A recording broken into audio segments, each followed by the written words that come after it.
सर्व सन्माननीय बंधू आणि भगिनींनो, या सातारा जिल्ह्याचा दुसऱ्यांदा पालकमंत्री होण्याचा बहुमान आदरणीय देवेंद्रजी फडणवीस, आदरणीय एकनाथजी शिंदे साहेब आणि आदरणीय अजितदादा या तिघांच्या नेतृत्वाखालच्या महायुतीच्या सरकारमध्ये मला मिळाली। मी स्वतःला भाग्यवान समजतो। या जिल्ह्याचं नेतृत्व स्वर्गीय चव्हाण साहेबांनी केलं, स्वर्गीय लोकनेते बाळासाहेब देसाई साहेबांनी केलं, स्वर्गीय भाऊसाहेब महाराजांनी केलं, स्वर्गीय विलासराव पाटील काकांनी केलं।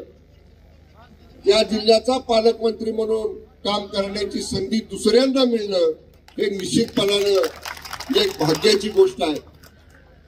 महायुतीमधल्या आमच्या सगळ्या सहकारी मित्र पक्षांना, जिल्ह्यामधल्या मंत्रिमंडळामधल्या माझ्या सगळ्या सहकारी माननीय मंत्री महोदयांना आणि जिल्ह्यामधल्या महायुतीच्या माझ्या सगळ्या आमदार महोदयांना बरोबर घेऊन शिवसेना, भाजप, राष्ट्रवादी काँग्रेस, अजितदादा या सगळ्या पदाधिकाऱ्यांचा समन्वय राखून हा सातारा जिल्हा निश्चितपणे विकास कामांच्या बाबतीत आघाडीवर ठेवण्याचं काम जिल्ह्यामध्ये आम्ही सगळेजण करू। प्रशासन म्हणून जसा पालकमंत्री म्हणून माझी जबाबदारी आहे, तसा शिवसेनेचे प्रमुख आणि आमचे मुख्य नेते आदरणीय एकनाथजी शिंदे साहेबांचा एक शिलेदार म्हणून शिवसेना वाढवण्याची जबाबदारी सुद्धा या जिल्ह्यामध्ये माझ्यावरती आहे। आणि म्हणून शिवसेनेची ताकद येणाऱ्या काळात माझ्या सगळ्या सहकार्यांना बरोबर घेऊन आपण सगळेजण निश्चितपणे वाढवू। सातारा जिल्ह्याचा रुतबा, सातारा जिल्ह्याचा मान सन्मान, सातारा जिल्ह्याचा एक मोठेपणा जो राज्यामध्ये आहे तो आम्ही सगळे आमदार जिल्ह्यातले, माझे सगळे सहकारी पदाधिकारी आम्ही हातात हात घालून काम करू आणि सातारा जिल्ह्याचा मान सन्मान राज्यामध्ये वाढेल असाच माझा प्रयत्न राहील। एवढंच या निमित्तानं मी आपल्याला नम्रपणानं सांगतो। माझ्या विधानसभा मतदारसंघातले खूप पूर्ण कार्यकर्ते आज पालकमंत्री म्हणून साहेब सातारा जिल्ह्यात येत आहेत, दुसऱ्यांदा नियुक्ती झाल्यानंतर म्हणून उत्साहामध्ये या ठिकाणी तुम्ही सगळेजण आला। मी तुमचं सगळ्यांचं मनापासून या ठिकाणी आभार मानतो। उद्या मी दिवसभर आपल्या मतदारसंघामध्ये आहे, त्यामुळं असं काही नाही की आता साहेब आले की उद्या पुन्हा येणार नाहीत। उद्या मी येतोय। उद्या आपल्याला सगळ्यांना माहिती आहे पाटण उपजिल्हा रुग्णालय आपण शिंदे साहेब मुख्यमंत्री असताना केलं, त्याला स्वर्गीय लोकनेते बाळासाहेब देसाई साहेबांचं नाव दिलं। त्या नामफलकाचं अनावरण उद्या होणार आहे।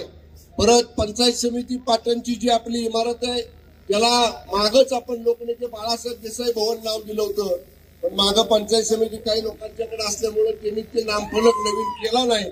त्या नामफलकाचं अनावरण आहे।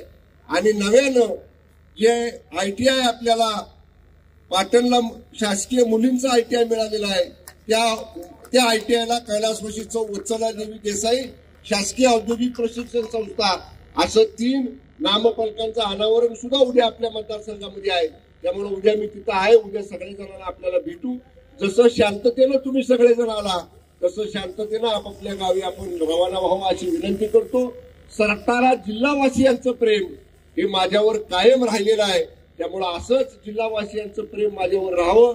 आमचे युवा सेनेतले सहकारी रणजित भोसले, संभाजी पाटील या सगळ्या माझ्या तरुण सहकारी, महिला आघाडीच्या सुलोचना पवार, शारदाताई जाधव, प्रदीप माने, विकास अण्णा, गणशे साहेबांच्या मार्गदर्शनाखाली काम केलेले रणजित तात्या, सगळे जे आमचे सहकारी आहेत या चंद्रकांत जाधव या सगळ्यांनी ह्या यशस्वी कार्यक्रम करण्यासाठी आपण सगळ्यांनी योगदान दिलं। आपल्या सगळ्यांचे मनापासून आभार मानतो।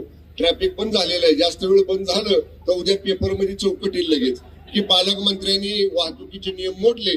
त्यामुळे आता जिथं जिथं आपली वाहनं असतील तिथे तिथं आपल्या वाहनातनं आपण आलेल्या गावी रवाना व्हावं। आपलं प्रेम, आशीर्वाद असेच कायम राहावे। पुन्हा एकदा युवा सेनेने केलेल्या पेढे तोडाबद्दल सातारा जिल्हा युवा सेनेचे प्रमुख आमचे रणजित भोसले, आमचे परत या ठिकाणी संभाजी पाटील या सगळ्यांचं मनापासून आभार मानतो। धन्यवाद। जय हिंद। देश विदेशातील प्रत्येक घडामोडींचे लाईव्ह अपडेट मिळवण्यासाठी आता साम टीव्हीच्या सर्व सोशल मीडिया प्लॅटफॉर्मला लाईक, फॉलो आणि सबस्क्राईब करा. तसंच सर्व नोटिफिकेशनसाठी बेल आयकॉन प्रेस करायला विसरू नका.